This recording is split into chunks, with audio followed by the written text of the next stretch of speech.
Good morning, student. Yesterday we had started organizing chapter number 5 of business studies, in which yesterday I explained meaning of organizing and process of organizing. Meaning of organizing, uh, in which organizing can be defined as identifying and grouping efforts, activities in the organization and bringing together the physical, financial, and human resources to establish most productive relations for the achievement of a specific goal of organization.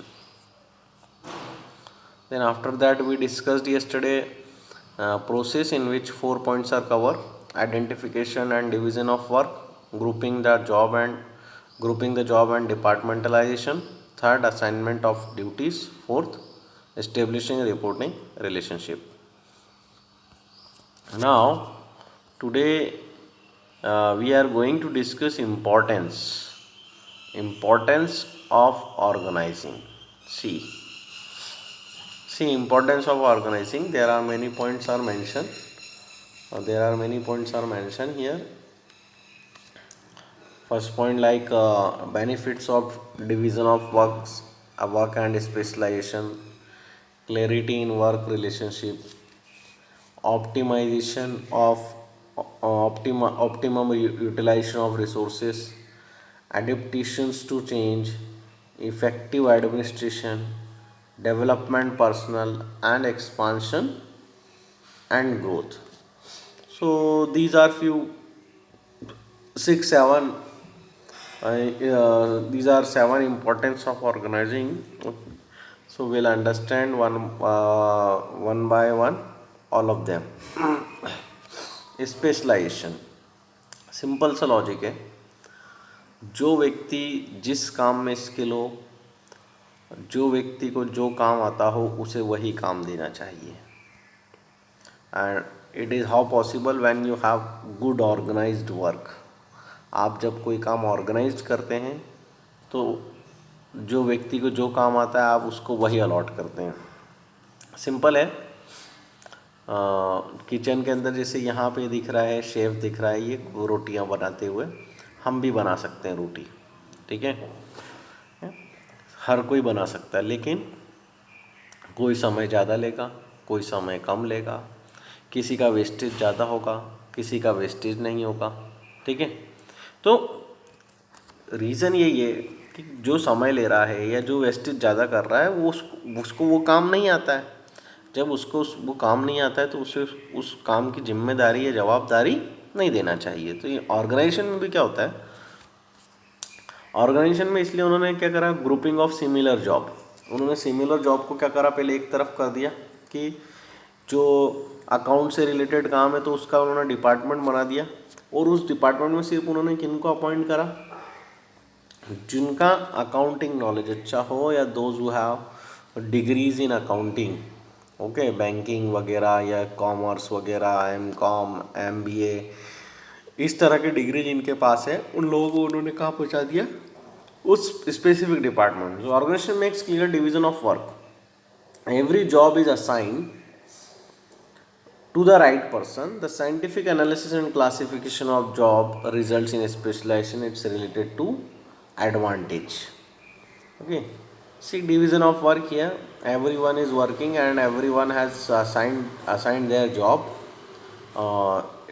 Its bigger advantage is high speed of work and perfections. We got perfection in the work.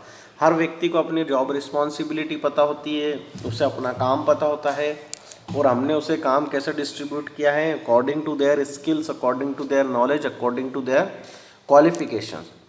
अगर हम according to qualification काम नहीं देते हैं, according to qualification अगर हमने काम नहीं दिया, तो श्योरली कि वो व्यक्ति काम करेगा लेकिन वो अपना 100% नहीं दे पाएगा, ठीक है.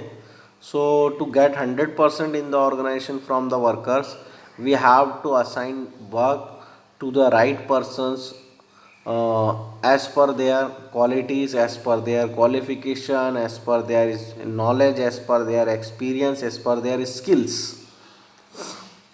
In that case only we will get high speed of work as well as perfection in the work. Second is clarifies authority and power. Clarifies authority and power. So that is clarity in work relationship. A good organization structure honors the principle of unity of command. Principal of unity of command में मैंने आपको जब अपन ने ये explain किया था तो I explain there should be one superior one boss relationship. It means अगर एक से अधिक बॉस है then it leads to confusion for the worker कि वो किसके लिए काम करे.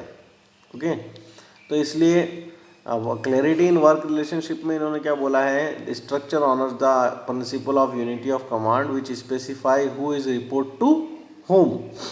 आपको किसको रिपोर्ट करना. जैसे यहाँ पर बहुत बड़ा हायरार्की आपको दिख रहा है. ये बंदा किसको रिपोर्ट करेगा, सबसे नीचे वाला अगर अपन यहाँ पर देखें ये किसको रिपोर्ट करेगा, ये वाला बंदा इसको रिपोर्ट करेगा.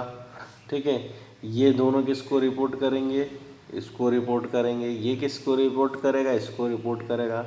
ये दोनों किसे रिपोर्ट करेंगे, इसे रिपोर्ट करेंगे. ये किसे रिपोर्ट करेगा, इसे रिपोर्ट करेगा. ऐसे ही यहाँ पर ये इसको रिपोर्ट, ये इसको रिपोर्ट और ये फाइनली इसे रिपोर्ट करेगा. Okay so got it. इस तरीके से रिपोर्टिंग रिलेशनशिप क्लियर है. There is no confusion in the mind of workers कि हमें हमारे काम के बारे में हमें किससे बात करनी है, हमें किससे आदेश लेना है,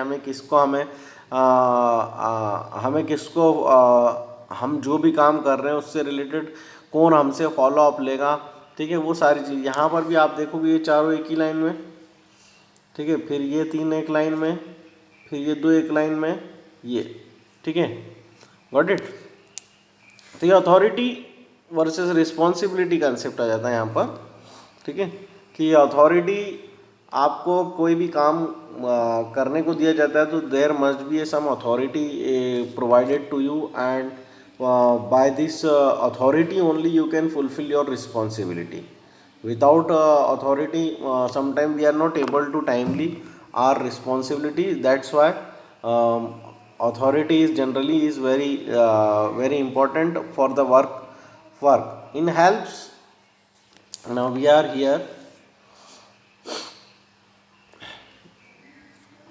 In helps in creating a hierarchical order and thereby enabling the fixation of responsibility and specification of the extents of authority to be exercised by an individual.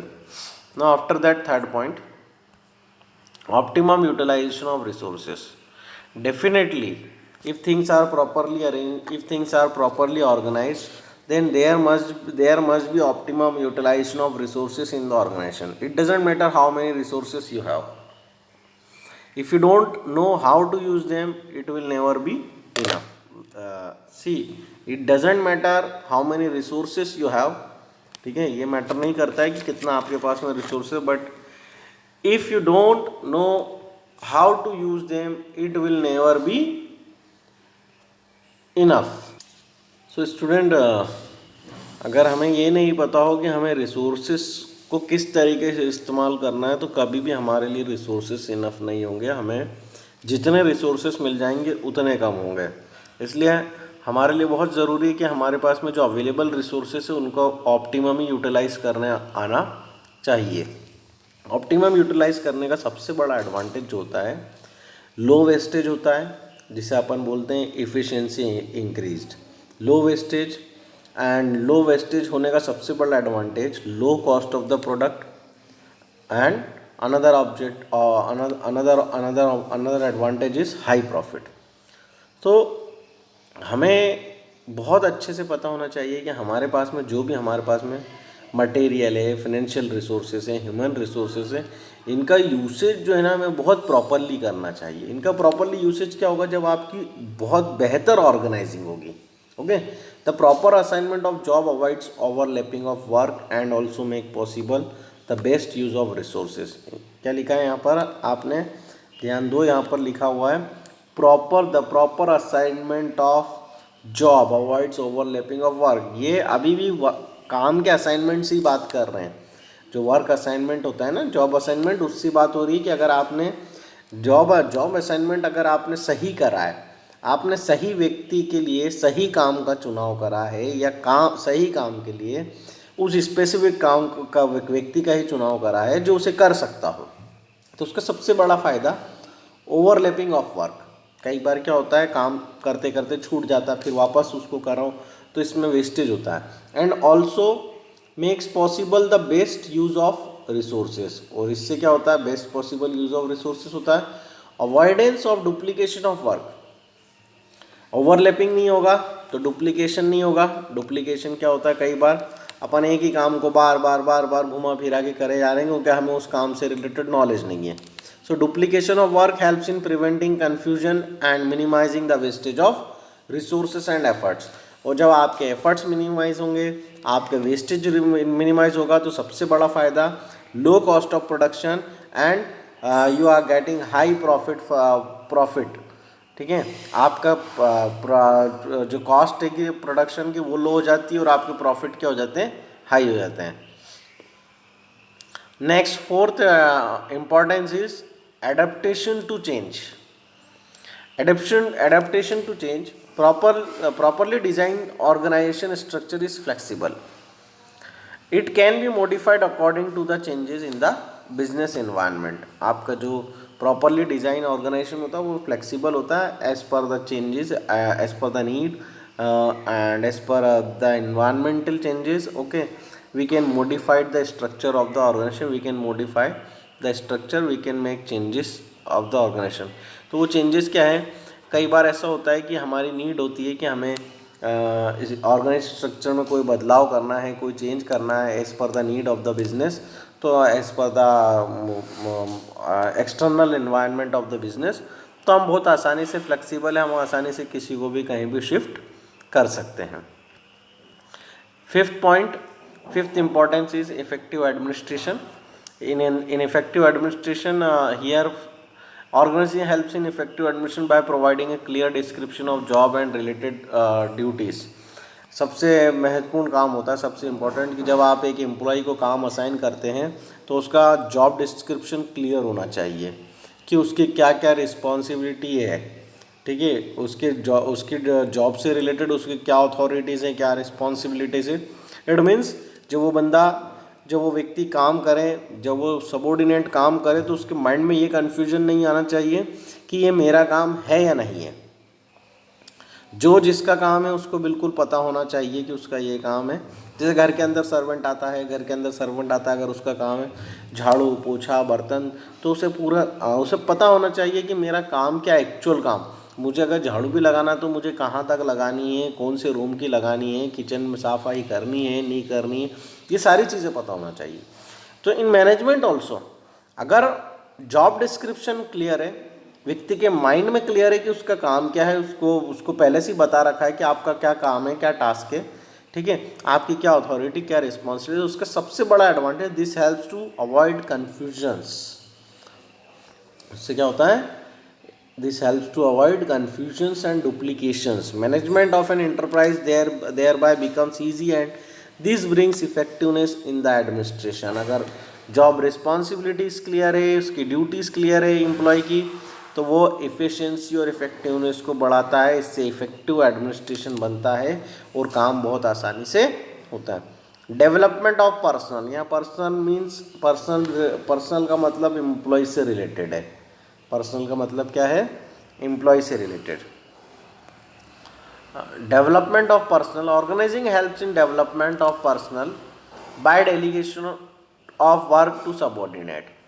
Delegation एक नया टर्म आया, ठीक है। क्या होता है, जब मैनेजर के पास ज़रूरत से ज़्यादा काम हो जाता है, ठीक है, तो वो क्या करता है, या एक मैनेजर के पास में काफ़ी सारे काम होते हैं, ठीक है, और समटाइम ही और she is not able to look after each and every work at a time. तो वो क्या करते हैं, अपने कुछ काम को डेलीगेट कर देते हैं अपने सुपीरियर्स को। सुपीरियर को डेलीगेट कर दिया जाता है काम, वर्क टू द सबऑर्डिनेट्स, है ना। सुपीरियर से सबऑर्डिनेट, अपने सबऑर्डिनेट्स को डेलीगेट कर देते हैं। For effective delegation allow managers to reduce their workload by assigning routine job to their subordinates, ठीक है। अब इससे क्या होता है, effective delegation allow the managers to reduce their workload by assigning routine jobs to their subordinates. Okay, it also provides opportunity to the subordinate to utilize their talent. जैसे क्या होता है, अब कोई नई अपॉर्चुनिटी मिल गई डेलीगेशन के थ्रू, कोई नया जैसे कोई प्रोजेक्ट वर्क पे काम करना हो, तो उसमें क्या होता है, मैनेजर ने अपने सबऑर्डिनेट को प्रोजेक्ट वर्क पे बोला है कि अब आपको ये लुक आफ्टर करना, आपको देखना है ना, लेकिन आप मुझे हर 15-15 20-20 दिन में इस काम से रिलेटेड रिपोर्ट देना और आपके अंडर में ये लोग काम करेंगे, इतने लोग, ठीक है। तो इसका सबसे बड़ा फ़ायदा, एक तो जिसे आपने डेलीगेशन करा है काम, वो मोटिवेट होगा, वो इंस्पायर होगा, ठीक है, इन्फ्लुएंस होगा वो, ठीक है। और इससे अपन उस जो हमारे पास में ऑर्गेनाइजेशन में जो टैलेंट है, हम उस टैलेंट का भी इस्तेमाल कर सकते हैं, ठीक है। कि जब हमें पता है कि ये काम हमारे एम्प्लॉय की हेल्प से ही कराया जा सकता है, और इससे फ्यूचर के लिए हम क्या तैयार कर सकते हैं, हम फ्यूचर मैनेजर भी तैयार कर सकते हैं, ठीक है। तो इस तरीके से मैनेजर अपना जो वर्कलोड होता है उसके रूटीन जॉब वगैरह को हटाकर, वो हो सकता है कई बार अपने एम्प्लॉयज़ वगैरह को डेलीगेट कर दे, अपने सबऑर्डिनेट को डेलीगेट कर दे, और डेलीगेट करने से तो इसमें सबसे बड़ा advantage one is employ satisfaction. Employees are satisfied by getting opportunities from their superiors, ठीक है। और उन्हें कहीं ना कहीं फ्यूचर में जो एक्सपेक्टेशंस होती हैं अपने जॉब डिस्क्रिप्शंस में, नई चीज़ों के ऐड होने की, उन्हें लगता है कि हम असिस्टेंट मैनेजर बनेंगे, हम मैनेजर बनेंगे, हम आगे बड़े बड़े जो डेजिग्नेशन से उन पर जा सकते हैं, ठीक है। तो एक ये सबसे बड़ा एडवांटेज ऑर्गेनाइजिंग में होता है with the help of delegation, कि आप एम्प्लॉयज़ का सेटिस्फेक्शन, एम्प्लॉय का मोरल बूस्ट कर सकते हो। Last point, expansion and growth. Last point, expansion and growth. Expansion and growth. Organizing provides a framework within which an enterprise can expand and grow. Through organization, management can multiply its strength. It is through a sound organization structure that many small firms have grown and become big. Okay, तो क्या होता है, एक structure ऐसा हो, management की strength ऐसी हो कि साउंड ऑर्गेनाइजेशन स्ट्रक्चर हो, और उससे क्या हो कि फर्म आपकी जो है काफ़ी बड़ी बने, काफ़ी ग्रो करे। तो वो कब हो सकता है, जब आपका जो फर्म का ऑर्गेनाइजेशन स्ट्रक्चर है वो काफ़ी साउंड हो, ठीक है, काफ़ी बेहतर हो, ठीक है। स्ट्रक्चर हम आगे पढ़ेंगे, अभी आपको स्ट्रक्चर समझ में आ जाएगा कि जो आपके जो डिविजनल स्ट्रक्चर होता है, फंक्शनल स्ट्रक्चर होता है आपके, वो किस तरीके से काम करते हैं और क्यों ज़रूरी है इस स्ट्रक्चर का साउंड होना, ये आपको समझ। Reliance bets on Jio to double sales in 7 years. Okay, so these 7 are the importance of organizing. Okay, I hope you all are understood about all 7 point. Okay, and go through the all slides also, okay, which I explained today.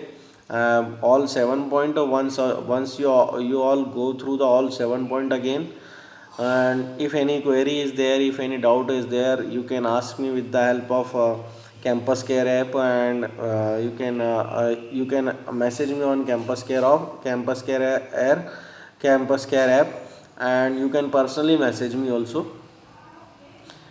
And you all have to write down this all 7.7 importance, all 7 point into your notebook.